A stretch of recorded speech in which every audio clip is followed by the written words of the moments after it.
Existe um tipo de distância que não é geográfica. Não é distância de lugar, é distância de si. E o que torna essa distância perigosa é que ela costuma acontecer sem barulho. Não é como uma queda, não é como um acidente. É mais parecido com um afastamento gradual. É como se a vida fosse puxando você para fora do próprio eixo e você fosse aceitando.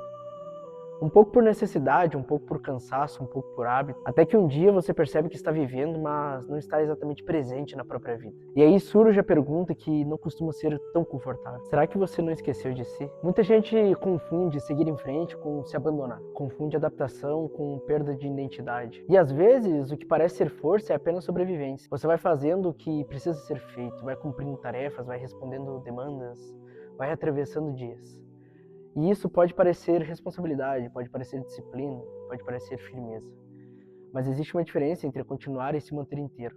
Existe uma diferença entre dar conta e estar alinhado. E essa diferença aparece quando você percebe que, mesmo fazendo muita coisa, você não se reconhece do mesmo jeito. Esquecer de si não é parar de se amar. Esquecer de si é parar de se escutar. É parar de respeitar sinais internos. É ignorar aquilo que, antes, era claro. Você começa a aceitar o que antes não aceitaria. Começa a dizer sim para o que te drena.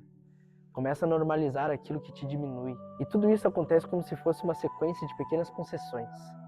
Não parece grave, não parece decisivo, mas o acúmulo dessas concessões começa a criar uma vida que não tem a sua assinatura. Uma vida em que você está, mas não se sente lá. Existe um equívoco confortável sobre o autoconhecimento.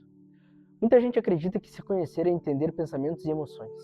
Isso faz parte. Mas, no fim, a forma mais concreta de perceber se você esqueceu de si é observar as suas escolhas. O que você tem repetido, o que você tem tolerado. Que tipo de ambiente você tem aceitado como normal. Que tipo de conversa você tem permitido entrar em você todos os dias. Porque o si mesmo não se perde de uma vez. Ele se dilui. E ele se dilui principalmente quando você passa tempo demais vivendo para atender às expectativas externas e tempo de menos vivendo em coerência com o que você sabe que é verdadeiro. Em algum ponto, você percebe que não é a falta de tempo que te afastou de você. Foi a falta de prioridade. Porque tempo existe.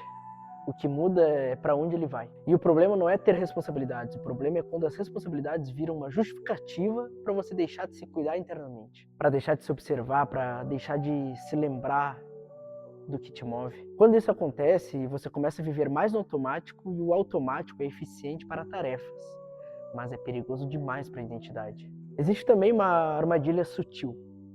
Você começa a se orgulhar de aguentar, de suportar, de não parar. E de fato, há valor em perseverar. Mas perseverança sem presença vira desgaste. Você começa a confundir resistência com alinhamento. E isso pode fazer você sustentar uma rotina inteira que não tem mais a ver com você. Apenas porque você já está nela há tempo demais. Você continua porque se acostumou. Continua porque tem medo de admitir que se desviou.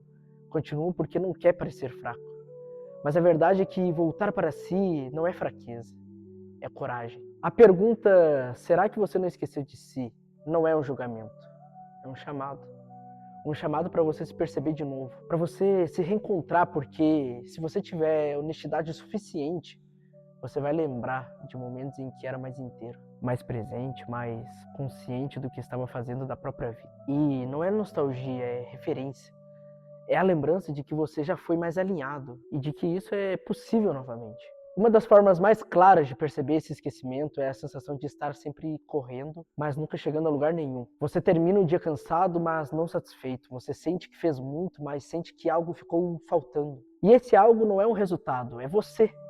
É como se, no meio de tantas demandas, você tivesse deixado a própria presença para depois.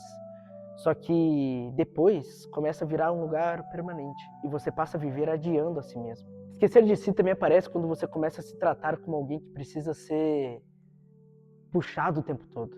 Você perde a conexão com o sentido do que faz, você passa a depender de estímulos externos para se mover. E aí, mesmo quando você se movimenta, você não sente coerência. Porque movimento não é igual a direção.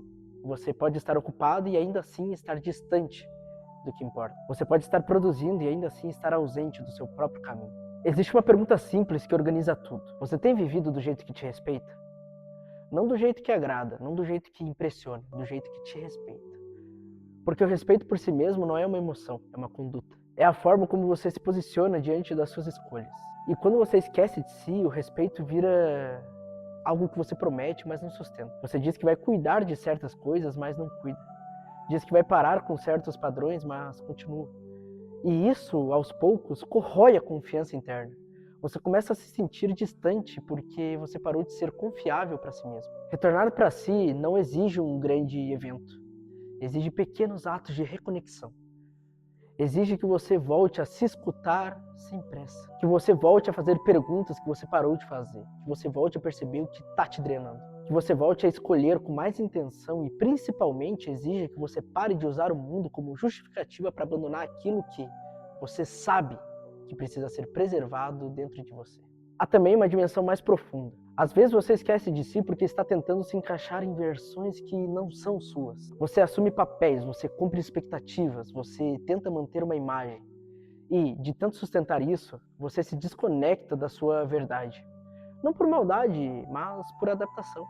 Por medo de perder espaço, por medo de ser incompreendido. Só que, com o tempo, você entende que ser compreendido não vale o preço de se perder. E que algumas aprovações custam caro demais. Esse vídeo não é uma acusação. É um convite para recomeçar um tipo de fidelidade que é silenciosa. Fidelidade a você mesmo.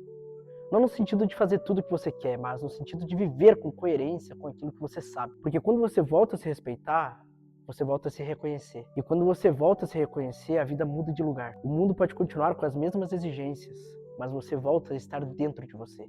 Em algum momento você vai precisar decidir. Você quer continuar se adaptando até não saber mais quem é? Ou quer ajustar a sua vida para caber a sua verdade? Essa decisão não acontece de uma vez, ela acontece em escolhas pequenas. Em limites que você aprende a colocar, em hábitos que você retoma, em conversas internas que você volta a ter, em silêncio. Porque o retorno para si não é um espetáculo, é um realinhamento. E talvez a pergunta mais forte não seja apenas: será que você não esqueceu de si? Mas o que você tem feito com aquilo que você sabe? Porque você sempre soube em algum nível, você sempre percebeu quando se afastou. A diferença é que agora você está disposto a olhar para isso com honestidade. No fim, voltar para si é voltar para o que sustenta. É voltar para o que te mantém inteiro. É voltar para aquilo que, mesmo quando ninguém vê, te dá uma sensação de coerência. E isso não resolve tudo de uma vez, mas muda o ponto de partida. Porque quando você volta para si, você para de viver como alguém que está sempre se perdendo e começa a viver como alguém que se reencontra. E isso, por si só, já é uma forma de força.